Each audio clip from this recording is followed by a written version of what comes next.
Hi, good afternoon. My name is Harold Lazarus. I'm a narcissistic abuse survivor, and I've um, I've just decided. Well, I've been thinking about it some time now to bring what I've experienced as what's happened to me onto this channel. It's really strange because ever since I've recovered from this abuse, it's at the forefront of my mind, it's in my heart. I've become really passionate about getting this out there and to expose narcissism, not as a punishment, but to bring to a place where we can change what they do. Because what they do is destructive to people's lives. And the thing about it is, it is intentionally. It's not a matter of these narcissism getting fuel and then, leaving you alone and out of your life and then move on to the next person. They will try and keep hold of you throughout their lives, so they can even strip the rest of the flesh off the bones to completely before they decide that they may not be interested in anymore. I don't think it gets to that place where they ever really discard you forever. I think discard is, anyway, we've all come to learn that discard is it's an illusion, and there's no really such thing as discard. And that's one of the reasons why I chose to go completely no contact with mine. I was in that kind of not relationship, association, I think, because it wasn't a relationship. I went in there believing it was. I went in there with my whole heart. And we do, don't we? Because of who we are and what we're looking for. And we thought this person was genuine people who wanted the best, who had the best intentions, and you wanted to give yourself to them because you've come to like them, you've come to love them, and you fell in love with yourself, really. Well, I'll explain a bit more about that as we go along. But you fell in love with this wonderful person who would tell you what you wanted to know and shower you with gifts and did amazing things with you, and which is part of the trauma, really. This goes beyond carnality. This thing that they do to you, and so I thought I'd bring it to the platform, to the world platform. Just a little disclaimer at first, I am not an expert psychologist or expert in this field, but what I do know, I've learned a great deal from the relationship I had with this woman and what she is. I've come to learn completely what she is. She was a covert, or she is a covert BPD, borderline personality disorder, sociopath, everything in one, deadly person. But if you meet her, absolutely incredible, beautiful, and very seductive. I don't think any man can say no to her. She's mastered her skills. She's become a master of what she does, and she does it so well, perfect. She's nearly 40, but she's learned her craft very well. You would think she was a completely normal human being. You wouldn't suspect a thing from her. And one of the things I learned from her that I've noticed about her is that whenever she wanted to know something, she would buy a book. She'd go and get a book and read about it. For example, it got to a point in our relationship where there was so many arguments and stuff, she put the blame on me. And she went and got a book titled How to Love a Porcupine, because she wanted to learn about why a person reacted the way I did. Um, I'm surprised at that because I would have thought she's been here before. But anyway, that's some of the things she does. So yes, I do admire the experts and the psychologists out there. They do a great job in finding out ways of analysis, what they do. What most of them hasn't grasped yet, I wouldn't say most of them, if not all of them, is what drives these narcissists to do what they do.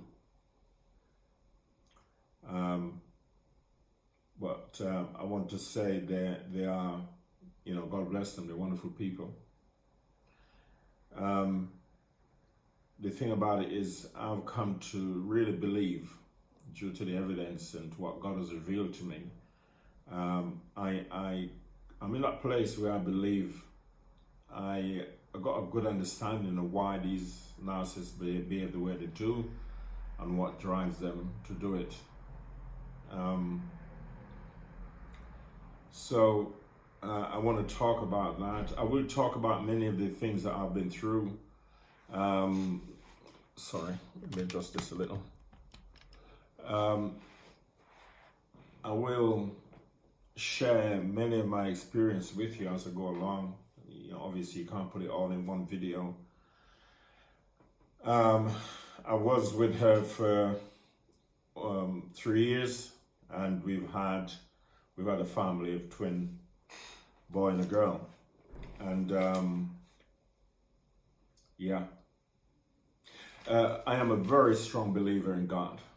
For a start, very strong believer in God. I'll go as far as say I am born again, and so I want to say that from the outset, these people, these narcissists, they are totally evil. Okay, there is nothing in them that wants to be good to you. Understand that these people are soulless. They're people without a soul, detached from their soul. They have no empathy and no emotions. Some people may disagree with that. I don't. They have no emotions. They're totally evil, very destructive. They get fun, they make fun out of it. They get a thrill out of what they do to you. They get a thrill out of seeing you hurt and in pain. Basically, they get a thrill to see you being a human being and react to the things they do to you. When they don't love you, you feel it. When they say nasty things to you, you feel it. When they say untruthful things to you, you feel it. When they ain't got the time of day for you, you feel it. When they don't have a conversation with you for days. When they have silent treatment for days and end. Sometimes I think I had a silent treatment for 2 weeks. She didn't get much from that. I think they get some fun, from joy from it, some fuel from that, because it's a form of punishment to you. But to be honest with you, I'm one of those empaths that I don't make a big deal out of that silent period. In fact, most of the time, I used to think there was something wrong with her. I used to think that there is something that she's dealing with, so she needs to be in her own space, or to be, to come and the way she has. So I didn't I didn't approach it the way she'd expect me to approach it. I remember when I first met her, every little thing, she used to bring up the word blame. Oh, I blame you for this, I blame you for that, I blame you for everything.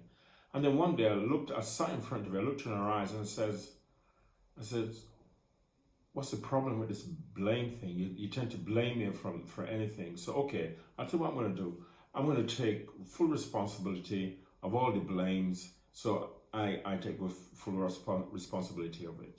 What's the penalty for blame? And when I said that to her, she shut up. There was nothing else she could do. And strangely enough, from that day onwards, she never used the word blame again. Because it didn't work to me the way she expected it to work, you know. Um, so that was that. Yes, but going back to what I'm saying about them, they're very evil.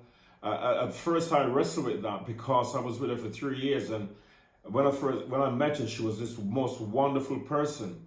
You know, she showered me with fantastic gifts. I could have had anything I like.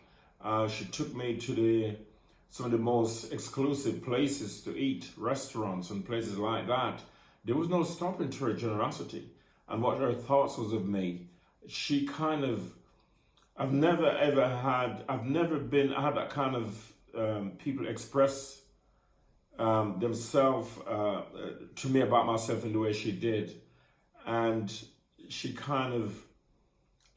I mean, it just won me over. And you know what I'm talking about. She won me over completely. Because she treated me like a king. She treated me like someone really special. And I fell for it. And I think any man, the strongest man, would have fallen to a lot of these narcissists. But they are totally evil. And I think I made a note here of some of the what the Bible says about their evilness, and it's right. I think I'll get that another time. Sorry about that, but yes, they are totally evil, and they're on alert all the time. They're planning your destruction all the time. They're always planning how they can hurt you. And what they can, because they're looking for this every day. They're looking for an opportunity for fuel. So they get fuel from different things, and so they'll be planning how they can get the fuel from you. They're not thinking about your well-being. If I fell down some stairs, if I got hurt, it wouldn't bother her any much. She just go to the next person. But they don't care about you. I think that's what I'm trying to say. They don't really care about you. There's nothing good they have about you. It is not about you. You are subject. You are an ornament, something to use, destroy, throw away, forget about you. And they go through this love bombing, devaluating, and discard period with you. And there's no middle gray areas, it's black and white. They love you 1 minute and the next minute they hate you, and they hate you to the core. They really hate you. My knock was changed in such a way, it's evil. It's evil. No normal human being can change like that and express their hatred the way they do.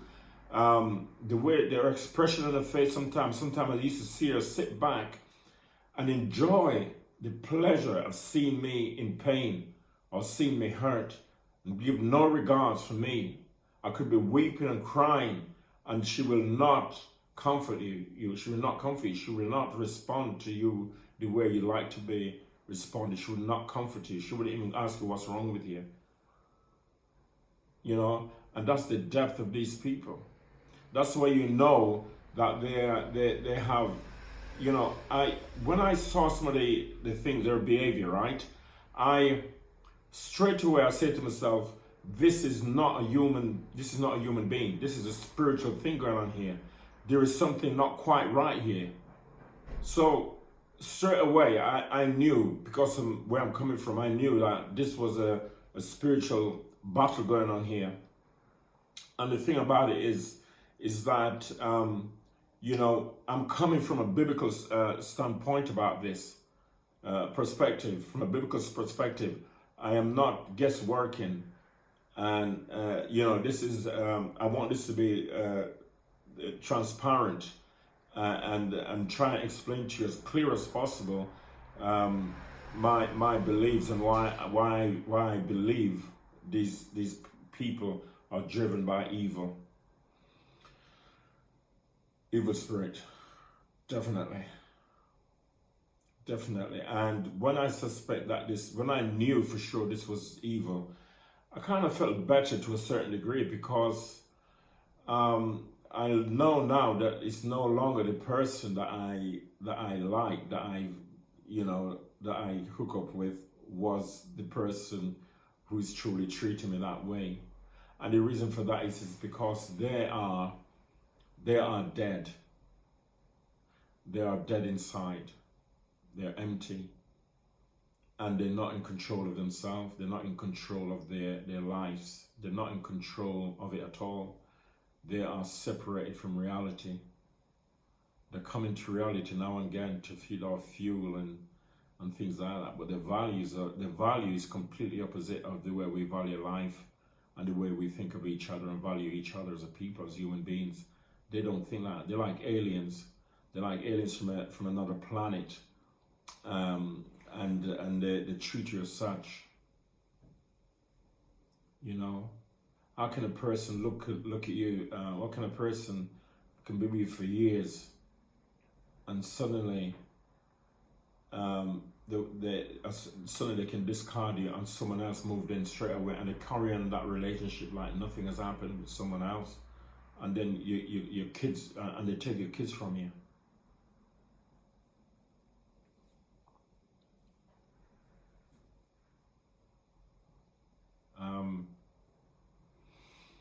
You know, it's a shock to my sister when I found out that, you know, I think it was maybe a month or two, a month I think it was a month, because a number of things happened that made me think it was a month or so, that she went shopping. She went, because of predators, so she went onto a plane looking for the next supply. And I think I got a good idea when she met that supply, because of her behavior and everything changed. And but the thought of her finding another guy, and then they groom that person, and that explained the times she used to leave. She would leave from time to time for a few days, for a weekend, or from time to time she'd go away and wouldn't see it without any explanation. And because what they're doing is because they're spending time with the new supply. So she's carrying on with this new supply like it's a new relationship. I can just imagine it, just the same when I met her, because when I first met her, for some reason, at first, she didn't invite me to her home. So we'd meet outside for the first 3 weeks. You know, we'd meet at a restaurant somewhere, and she'd take me somewhere. So, you know, those times they're away, they're grooming that new supply, and they're having a normal relationship. They're together, they're sleeping together, they go shopping together, they go eating together. Just the exact thing that they were doing with you when they first met you. There was someone that was with them, that was with someone while they were grooming you. Because they groomed you first, and then when they know that they have you, or you're the source that they want, they then discard that person. It was a shock to me. I wrestled with believing that a person does that. I had a period coming to terms with the fact that these people, that she was acting all the time, pretending. I can think of things she said to me, places we've been. No humans could do that. You know, and to think that they groom someone, they leave you in pain, they leave you in devastation, they leave you hurting, they leave you lost and feeling worthless and terrible. And they can go on with this new supply unattached from you. No, not even the thought of you is in their mind. And you've been with them for years. And you've been intimate with them, and you've shared amazing times with them. You've said amazing things to each other. You've have ownership and share in their children. Having children for you, and then planning to kill you and to hurt you. No regard. No, well, I'm not surprised. You know, someone that got no love and no empathy, they wouldn't think of the kids. They don't think of you as, you know, you're the father of my children. And if I'm hurting you, I'm hurting my children. The way we used to share and talk about the value of children and how we're going to make life different for them and more secure for them, and then this comes along, this kind of behavior and attitude. I mean, it was very disturbing, and I was very determined to fight this, not to go under. I'm telling you, I tried to share my experience with a few people. No one would listen to me. Or they think it's something you can just get over and move on. One person said to me, said, just, what you need to do now is just to move on with your life. How can you move on with your life when you're in pain, when you're actually still in that life? They have moved on, but you're left in the center of it. So don't try and share your experience with someone who ain't got the foggiest idea of what you're talking about. I can tell you something, you're going to get no joy. If anything, they make you feel like you're mad, or you have issues, you have problems. But don't attempt to share it with anyone and look for answers of people who hasn't experienced or know what narcissism is about, or know where you're at, how damaged you are.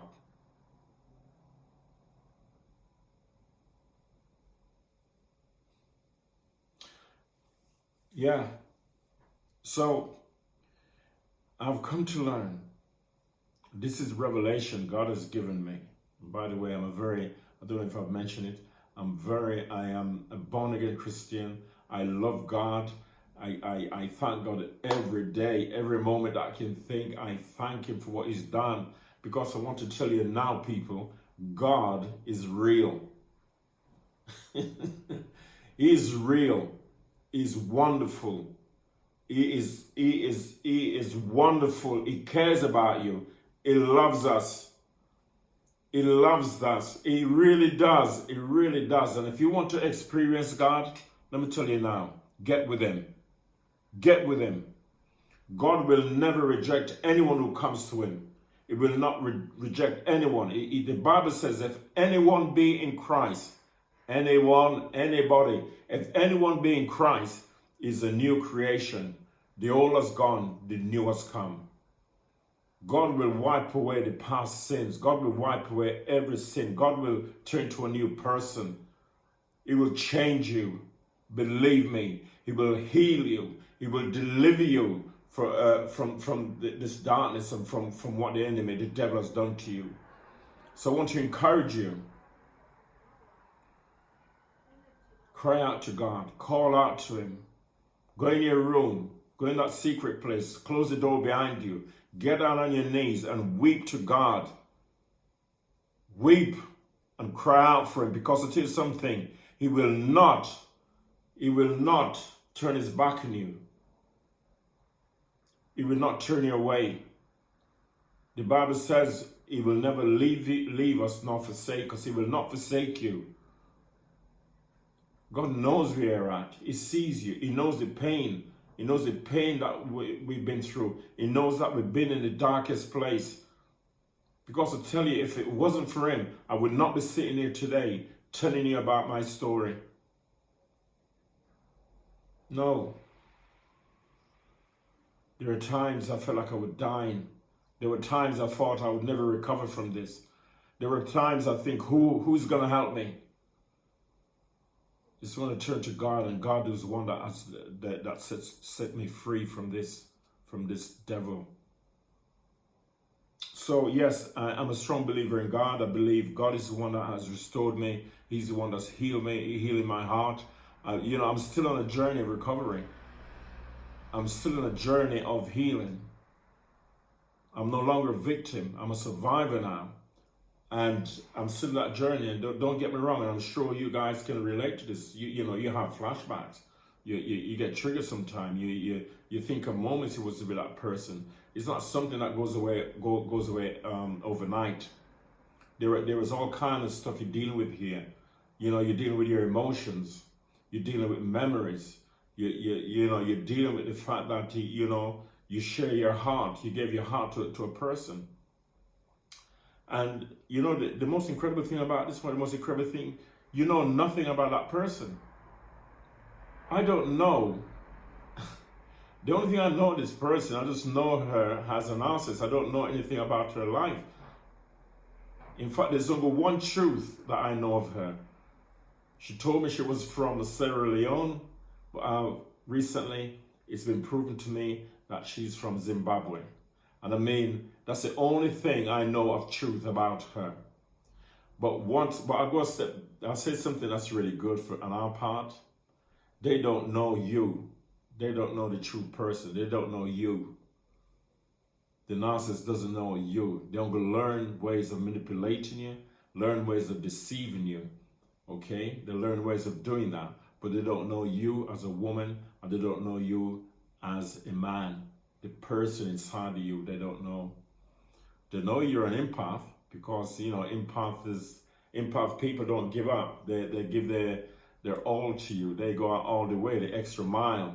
They're always trying to want to fix you and to do things that they think the best of you. No matter how much they're hurting, they put you first. And that's the way I've been. That's the way I've been all my life. And you know, through being in through this experience with a narcissist, I've learned a great deal. It's provided a great deal of answers to my life growing up as a kid, from a kid. Many unanswered things I'm just beginning to learn and to see where I've been. And I can also let you know that along the way, I have come in contact with narcissists along the way, just so I didn't know that were narcissists at the time. But not like this. I knew them. I've been in that environment for a while, in a different environment with narcissists. But I've discovered many things. I don't want to make this video too long because I feel I'm going on and on and on. Yes, lastly, what I want to say is that these narcissists, they're not in control of they're not in control of their lives because they're dead. They're separate from their soul, as I've said many times. They are not. You know, my narcissist put me to sleep, and many people who are involved with narcissists out there are sleeping. Those who are still in a relationship with them, and those who are going through them. Some have awakened out of it, and are coming, you know, and healing. But many are sleeping. They are asleep. They haven't awoken yet because they do put you to sleep. Absolutely. You'll find that many of them is involved in their cult. They're involved in they make sacrifices to demons. They're aware of these demons. They're aware of they worship them, and they practice their occult things. I know that for 100% sure that mine did. There were so many things. I know that the family was fully aware of this narcissist. They're fully aware that they go through this cycle all the time. They get someone involved in their life, then they discard them, they get one person and discard them. And the family, I met the mother of my aunt, and I've only known the woman for 5 minutes, and she looked at me with some hatred. Never met her in my life, never done anything, she doesn't know me. But I've discovered that she's a narcissist, and I can understand why the woman I was involved with, her daughter, was a narcissist. I can understand that because her mother is one. Her mother is one. And my narcissist told me a few things about the relationship as a child. She told me the way the father used to treat the abuse and everything. I'm amazed, in fact, some of the information she told me, because they don't normally talk of themselves like that. But during the love bombing period, when I first met my narc, I used to ask her things about her family, because for a while, for the first few weeks, I never meet any member of her family and stuff like that. So I used to ask about family and friends. And many times we discussed her childhood. You know, she would share one or two things, and then she would stop and not tell me anything more until I bring it up again next time, and then she would add in a little thing.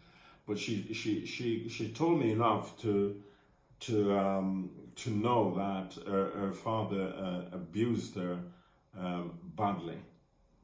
I mean, badly. Physically abuse her and abuse her. I mean, God, just abuse her really badly. So there is much to share about this BPD person, covert narcissist, and they are very covert. Everything's done in secret. Everything is hidden. It's very difficult to know what a narcissist is up to because they're good at pretending, they're good at acting. So you don't know. You probably talk with someone that they're even sleeping with, cheating on you with, and you don't know it. Things like that. My narcissist did a few things with me that if I didn't know the better, I would think I was a fool to have allowed her to do those things to me, or she made a fool of me. It wasn't that they made a fool of us. They didn't make a fool of us. The reason why they didn't is because we trust them and we love them. Okay? It wasn't a fool. Okay? They took advantage of our trust. They took advantage of our love. That's what they did. They abused our love and our trust. You know, we are beautiful people. We are. We are thoughtful and kind, and we think the best of others as empaths. I can imagine most of us here are empaths. We think the best and always wanted to help and give ourselves. We go through pain to find a solution to make things better between you and your partner. That's what we do. I don't want to change that. Yeah, control it to a certain degree, but I don't want to change that person of me because I think it's a wonderful person. And you are wonderful. You are beautiful. And don't allow the narcissist to change you because that's what they want to do. They want you to die. They want you to become ugly like them and die. So that we won't allow them to do that. Okay? So the narcissists, they are really in a world of illusion themselves. They're in a false world, and they will project that on you. They will manipulate you and bring it into this falsehood where they control you. And I mean, they do control you, and they do inflict pain. And I'll share more of that as I go along. But I'm not satisfied that they are not in control of their lives. They're not in control of the things they do. The things they do is controlled by the devil. And they're just puppets used by the devil to do these things. So the world that the narcissists live, of getting fuel, having errand garages or toolboxes, or getting their fuel, the purpose of their action, their intention is to get fuel. So they create activities, that they create things like that to get fuel from it. They create arguments. And I know that my mom couldn't get up one day without having an argument. After a while, it got to a stage where she had even had an argument on the day the last day she took the kids from the childminder. I remember one time going on holiday with her, and the lady at reception, suddenly she had an argument with the lady in reception for no reason. The lady was quite nice, but I didn't pick up on these things. They have to have their fuel. They have to have a booster in the morning. They have to think where they're going to get the next fix from, and they have to. Their life depend upon it. You know, having fuel is like fresh air. They need it to survive. And so this is the world that the devil has told them. The world that the devil has designed that for them. It's for their benefit. Because they themselves have been deceived by the devil, and the devil has them, and they know it. They know it. Their destiny is prepared for them already, and they live calmer every day because they live in a curse. It is a curse. It is a curse, and the things they do is an invitation for demons and evil spirit to come and live in you. The things they do. When they join themselves to another person, can you imagine this? They join themselves to another person, they are possessed, and they join themselves to another person, and that person becomes possessed because they've joined together and become one. And then the state of that person is really bad. And I'll tell you something that I've wrestled with demons. I've woke up disturbed by a demon on top of me, trying to kill me and things like this. So I've got much more to say. I hope this has spoken and has helped you guys. Please give me a thumbs up or a thumbs down. Do make a comment if necessary, and subscribe to me, please. But I really feel that what I need to get it out there. I hope I've come across in a way where you understand some of what I've experienced today, and it's great being on here. I am glad I've started this. It took me some time to really get to this point to actually sit down and do this video, but I'm hoping that it really is touch your heart and that you can relate to it, and I hope that you join me again for another discussion on the subject of narcissism. God bless you all and take care.